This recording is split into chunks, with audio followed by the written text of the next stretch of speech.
Votre nouvelle agence Riverain Tour intercontinentale parisienne est arrivée. Nous vous proposons des offres exclusives vers les Antilles avec 2 bagages de 23 kg et des facilités de paiement en 3 ou 4 fois. Attention, nouvelle offre limitée dans le temps au départ de Paris vers les Antilles ou des Antilles vers Paris pour des déplacements du 1er mai au 30 juin au prix de 606 € avec 2 bagages de 32 kg, voire conditions dans nos agences.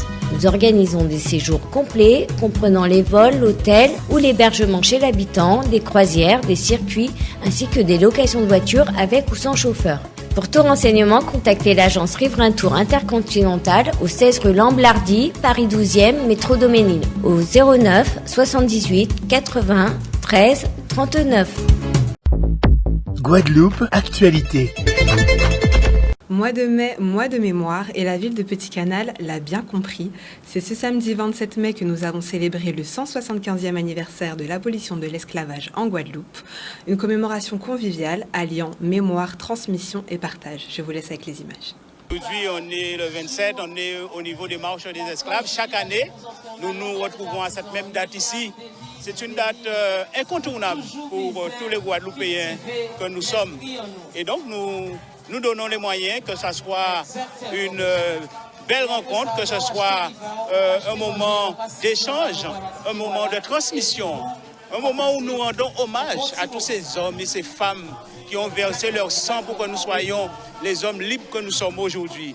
Donc nous devons d'honorer à travers cette date, à travers la manière, en tout cas, de célébrer cette implication et, je dirais, ce sacrifice. Nous avons décidé de mettre en scène l'arrivée de nos ancêtres esclaves et voir un peu comment ils ont lutté quand ils sont arrivés enchaînés. Ils se sont démerdés pour obtenir leur liberté à la fin.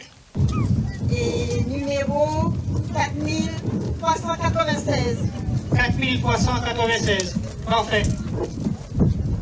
Les hommes et ces femmes ont fait dans le passé et qui fait que nous, nos enfants, nos parents peuvent vivre en toute liberté dans ce pays Guadeloupe. L'historique en elle-même, c'est qu'il y a 5 ans, j'avais composé un morceau qui s'appelait Liberté et ça parlait justement d'esclavage et le fait que j'habite pas trop loin des marches des esclaves, je me disais il y a quelque chose à faire. Et donc et un jour je me suis concentré là-dessus, j'ai une inspiration. Et ça commençait du genre il enchaînait des mains en moins, il enchaînait des pieds en moins pour empêcher moi d'échapper, pour pas connaître liberté. Et à partir de ça, j'ai fait des recherches, j'ai poursuivi la composition de ce titre et les recherches m'ont amené à faire des recherches sur les noms d'esclaves. C'est ainsi que j'ai découvert le Nina Jembé. Il y a aussi Blaise, Konaté, il y avait des esclaves qui s'appelaient numéro 10, etc. Donc, et à partir de là, quand j'ai composé le morceau, je me suis dit, à travers mes recherches, je me suis dit, tiens, je vais raconter l'histoire d'un esclave. J'ai choisi le nom Nina Jembé. Et puis un esclave qui se bat, un esclave rebelle, qui pense qu'à la liberté, qui pense à rejoindre les nègres marrons dans la Magog pour mener le combat. On a demandé à la municipalité de nous donner un stand pour mettre en avant des produits, pour que la présence d'autres personnes aide, nous donne, qu'on puisse récolter un peu d'argent pour justement acheter d'autres choses pour donner parce que les gens n'ont pas d'argent, ils sont en précarité, donc ils ont besoin d'aide. Et pour les aider, on a besoin de fonds, d'argent, et ça nous permet de récolter un peu d'argent pour aider les personnes défavorisées. Du côté de Gourbert, l'heure était aussi à la commémoration en ce 27 mai et nous allons retrouver les images du reportage d'Olivier Félix.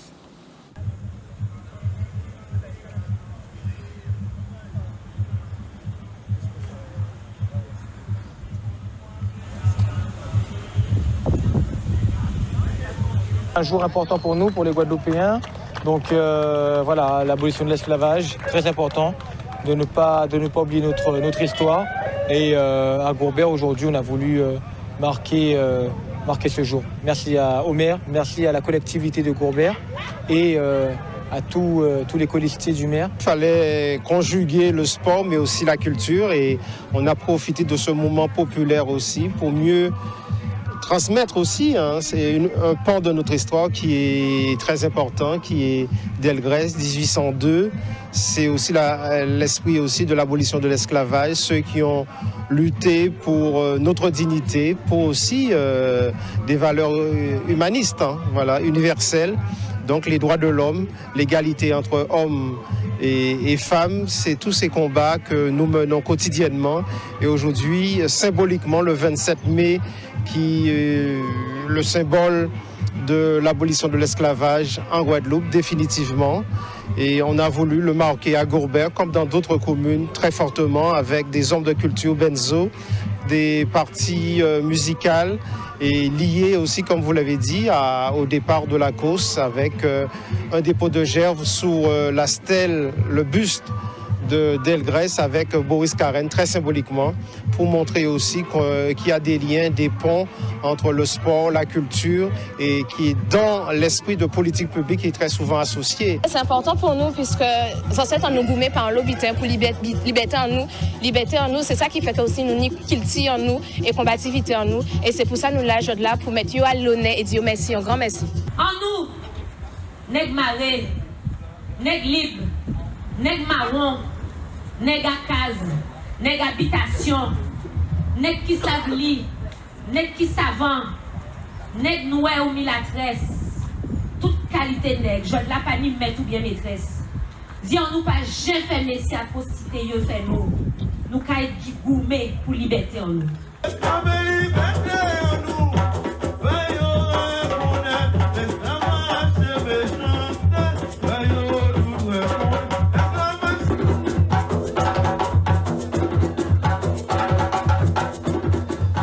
Une journée handi-baignade, c'était aujourd'hui sur la plage de Rivière-Sens, à Gourbert, que l'association Maman a décidé de se réunir.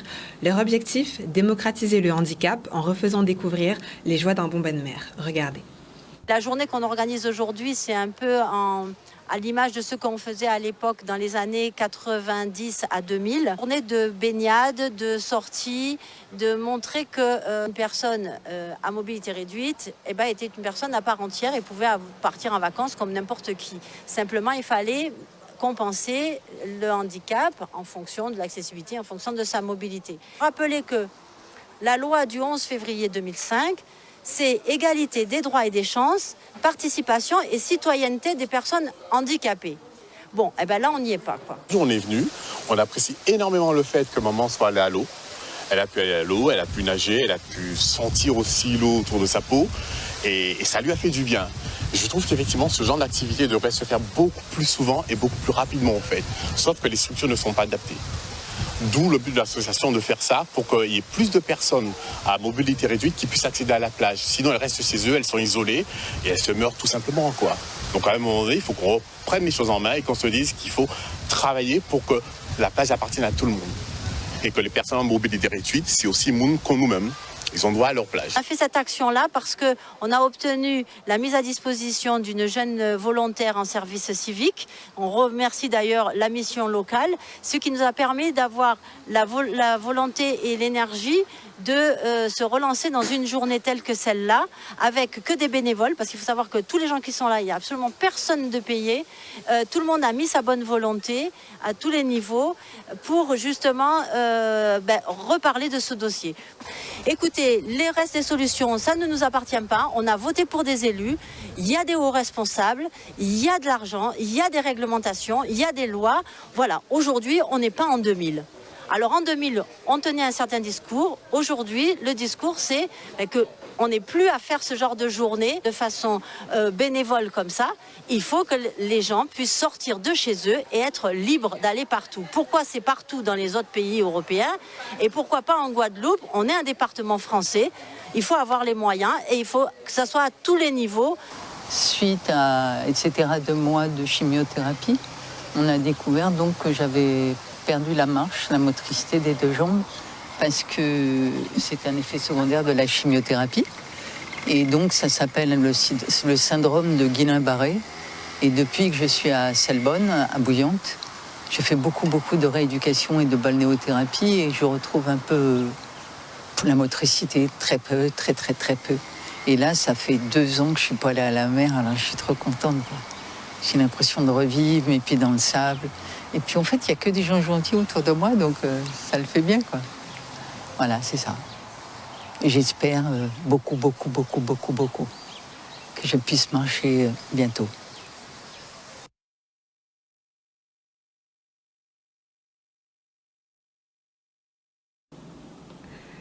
C'est à Goyave que la communauté d'agglomération Nord-Basse-Terre a rencontré la région dans le cadre de la présentation du nouveau programme FEADER 2023-2027.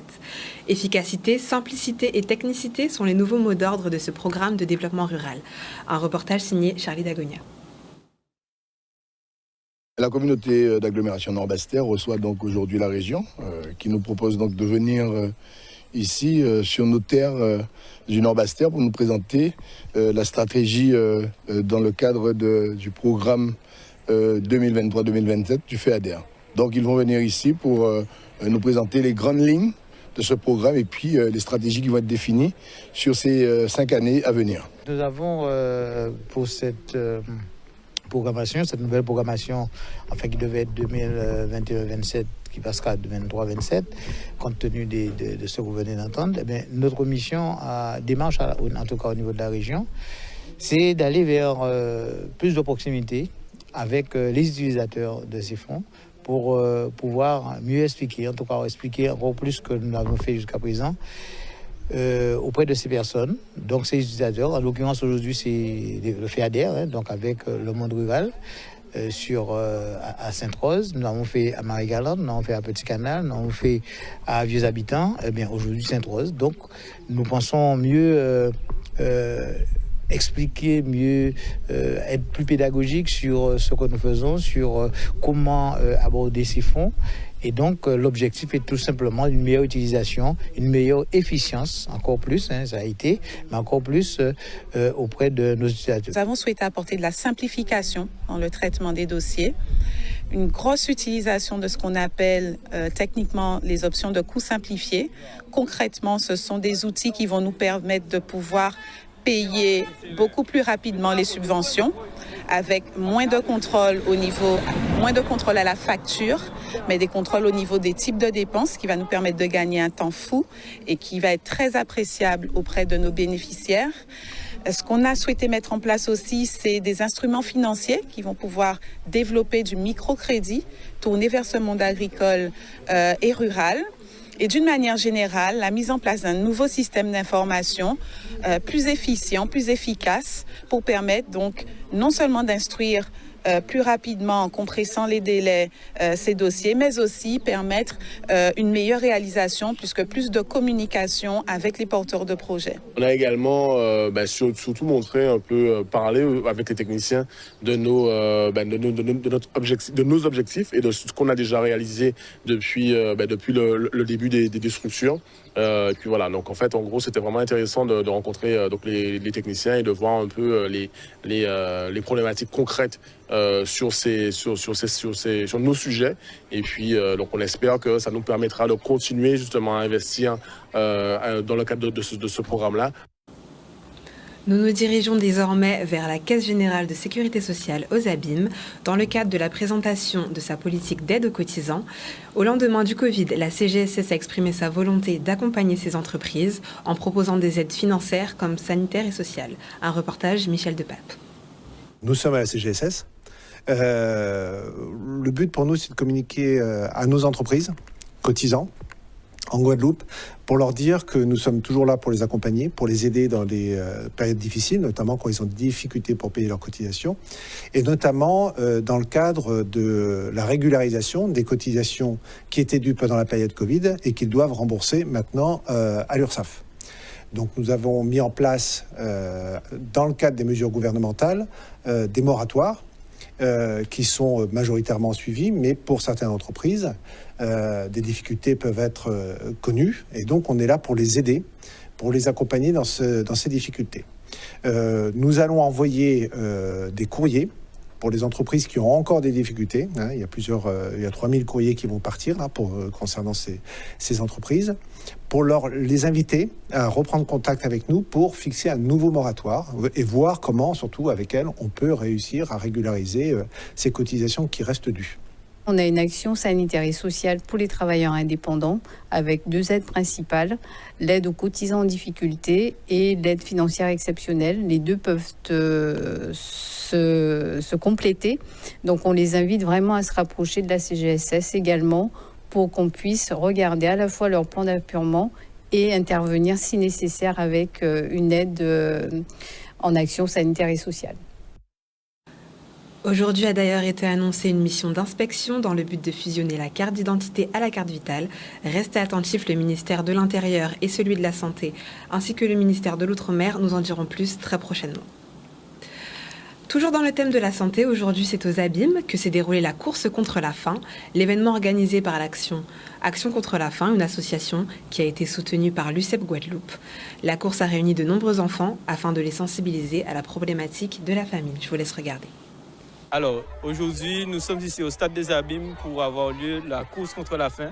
Donc en fait, c'est une course où les enfants devront faire le maximum de tours pour remporter des dons. Ils ont une promesse de dons par tour.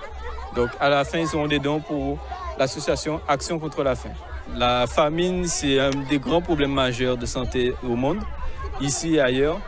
Et donc chaque année, l'association Action contre la faim organise son événement. Et nous, en tant qu'association du sport scolaire du premier degré, on fait les enfants participer à cette manifestation internationale. Action contre la faim, c'est une association internationale, donc les dons iront à l'action internationale. Mais nous, on a voulu aider au local aussi. On a fait appel à la banque alimentaire et les enfants vont réaliser des dons, que ce soit alimentaires, produits d'hygiène, pour la banque alimentaire de Guadeloupe. Aujourd'hui, nous avons 3 établissements, 2 des Abîmes et 1 de Petit Canal, et on compte plus de 400 élèves. Notre langue est une richesse et le collège de Baïf compte bien nous le faire savoir. Ce vendredi 26 mai, les élèves du collège et du primaire de la commune se sont réunis en présence de Dominique Coco afin de valoriser notre créole. Un moment d'échange musical, culturel pour que les enfants puissent s'en souvenir. Un reportage signé Olivier Félix. Maman courage, maman moins, maman nous, femme du bout, femme toujours. Si Timouna grandit, c'est pas d'avoir été là. Et si quelquefois vous souffrez, c'est pas tes fautes à les autres. Même si on dit la révélation femme folle, ça t'a pas vie folle. D'avoir été toute face à l'amour à toute Simonao. Et si jodi jour la vie vini plus douce, à pas pour ça pour courir à la course. Pour entendre douciner la vie, qu'on la vie qu'à douciner l'amour. Chaque année, nous avons dans le collège Baïf glorifié langue créole en moment à semaine créole. Et c'est vrai que c'est une manifestation que nous avons fait depuis 3 ans. Et en fait, au lieu chaque école te fait manifestation à chaque monde en coin, donc nous décidons d'y en aller et faire un projet ensemble. Et je dis là, c'est nous avons dit nous avons fait une restitution à projet. J'ai trouvé qu'effectivement ce projet devait être renforcé et poursuivi, puisque c'est très important qu'il y ait un lien fort entre les écoles qui alimentent le collège. Et pour cela, nous avons besoin de la culture, de la chanson, de la Guadeloupe. Il y a des images fortes qui circulent, qui permettent la construction des futurs citoyens que sont nos élèves. Et c'est dans ce sens-là qu'il faut. En tant que maître créole, c'est un qui content de voir qui gens élèves en nous, qui a glorifié l'anglais. Et c'est aussi un genre pour montrer que parler créole n'a pas rien qui bite en couillonnade, parler créole n'a pas rien qui pour gérer. Et nous pouvons faire des belles bitaires tout pendant nous parler créole. Vous savez, des fois, on dit que bon, vous savez peut-être pour la plupart, comme tout petit, peut-être que pas même qu'à capter toute parole là, mais c'est qu'on gagne aussi. Mais donc là, qui grandit, petit qui grandit, vous savez, il peut rêver parole là, et à un moment là, il peut commencer à comprendre, c'est ça qui est important. C'est comme si le message là passe, graine là planté. Donc, de temps de temps, on a chanté texte là, ça, forcément, pas frissonnant tout corps.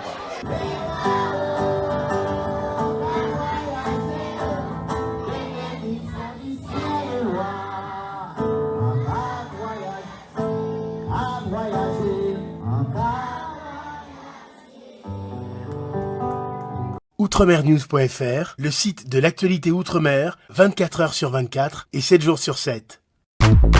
Retrouvez la chaîne Outremer News sur YouTube.